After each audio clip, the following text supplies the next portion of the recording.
So this is actually pretty interesting. I didn't think that Hot Toys would ever actually explore this version of Star Wars or this universe of Star Wars, but it actually has, which I'm actually pretty excited about. Now, this is, I guess it's part of the Star Wars Legends line or the mythos. It definitely goes into the novels or the graphic novels, or I guess the literal iterations of Star Wars, which are really awesome. You should definitely read those. So this is actually part of a line that includes Star Killer from the video game. I believe it's that direct character. Also Darth Nihilus, which is another kind of like Sith character, which is really awesome that they're making, and of course Darth Malgus. So I'm actually really excited for this. I'm glad that Hot Toys has explored or decided to explore and expand this universe in their 1/6 scale offerings. Now, I don't know if this is part of the same line, but interestingly, they did kind of like a what if Luke Skywalker character. And I guess the whole motif behind that is, what if Luke Skywalker actually turned to the dark side and became Darth Vader, or some Sith Lord of some kind, which is a really cool character. I'm hoping that I'm actually going to get to review that figure on the show. Who knows? It's a very exclusive figure, so we'll see what if we can do it. Anyways, I'm really excited about this character. He's really cool. This is something that I've been waiting for a long time. And yes, I'm very backed up, guys, but I'm definitely going to get to those reviews. Just hold on, because I got like a fudge ton of stuff that I got to review, but I will get to them. So today we're going to be reviewing Hot Toys version of Darth Revan, the 1/6 scale figure. Let's take a closer look. Interestingly, in my free time and in my thoughts, I've always wondered what it would look like if a Mandalorian became Force sensitive. And it's kind of happened, but hear me out on this. The design for this is absolutely outstanding. You have this kind of like Sith amalgamation of the visor or the helmet of a Mandalorian. It has this nice little slit, really cool. I mean, this is just beautiful. Color palettes are fantastic, and the cloak on top of the helmet looks amazing. This is very menacing and just very unique as a Sith Lord. Now, the midsection and upper torso piece is what really sold me on this basically beautiful figure. I know that it's plastic, but man, did they really simulate it looking like metal, or Beskar. I never know how to pronounce that. But look at how much detail is here. The color palettes and the subtle tones in what would be the alloy. You have this copper, gunmetal, this like high sheen to it. Really nice, especially in the gauntlets. Look at how ornate that is. The engraving is absolutely fantastic. And then of course add to that the cloth and just the overall textures and the materials that they used, and this is just a spectacular piece. You can tell that this guy on a battlefield is just going to house people. Looks absolutely outstanding. I love what they did here.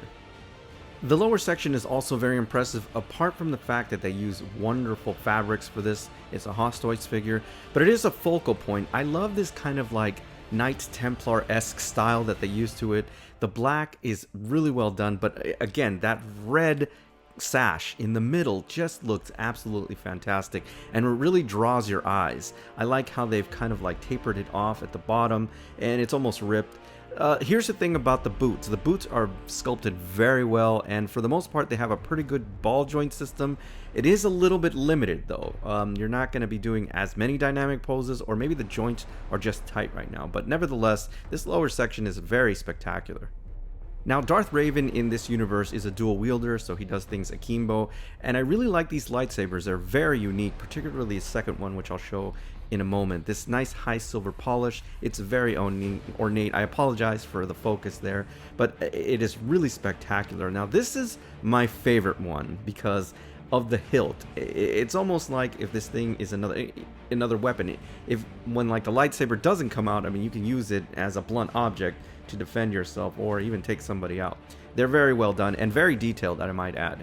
Sadly, guys, when I was doing this, unlike the Anakin Skywalker figure, it was in the middle of the day. I tried to dim the lights as much as possible to get the most effect, but sadly it didn't work, so it's not going to do it justice. Again, I apologize ahead of time. So like I said, it was midday, and unfortunately it's not doing it justice. Now, these are two very unique lightsabers in terms of the actual light, or the kyber crystal, especially the purple one. It doesn't do it justice, like I said, guys, because this actually illuminates a lot.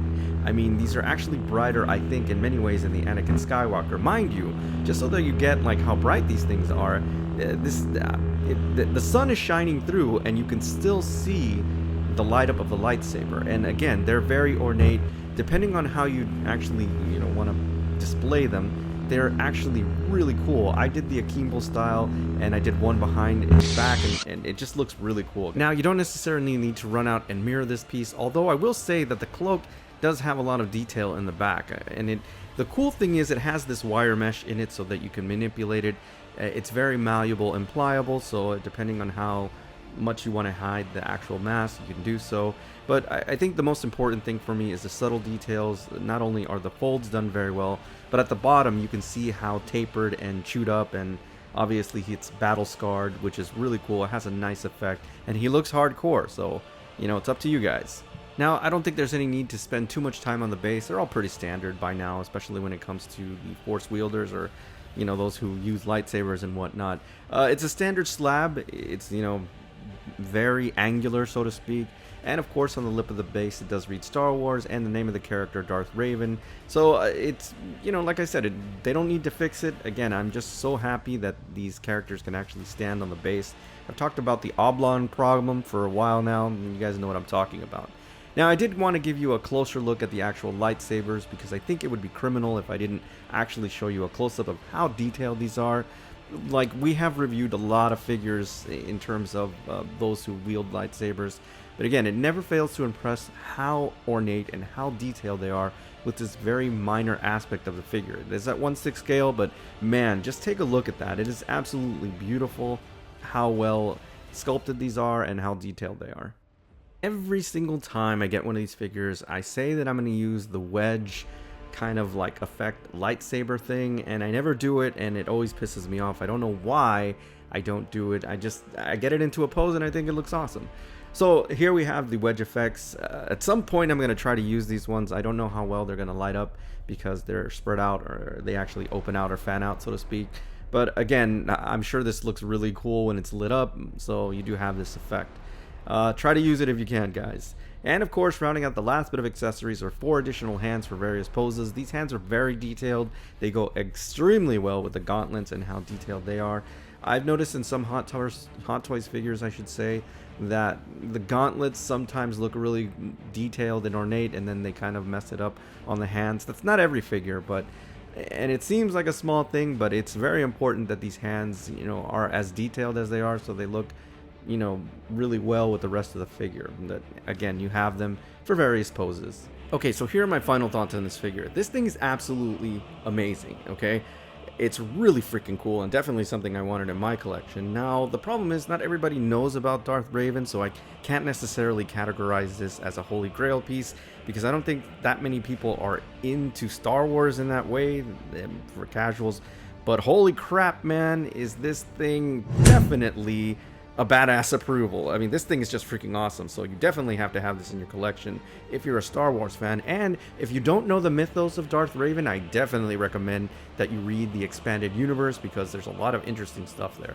Alright everybody, so that's my official review on Hot Toys version of Darth Revan, the 1/6 scale figure. As always, I thank you for tuning in, and I'll see you on the next Raw Desert Reviews. May the Force be with you.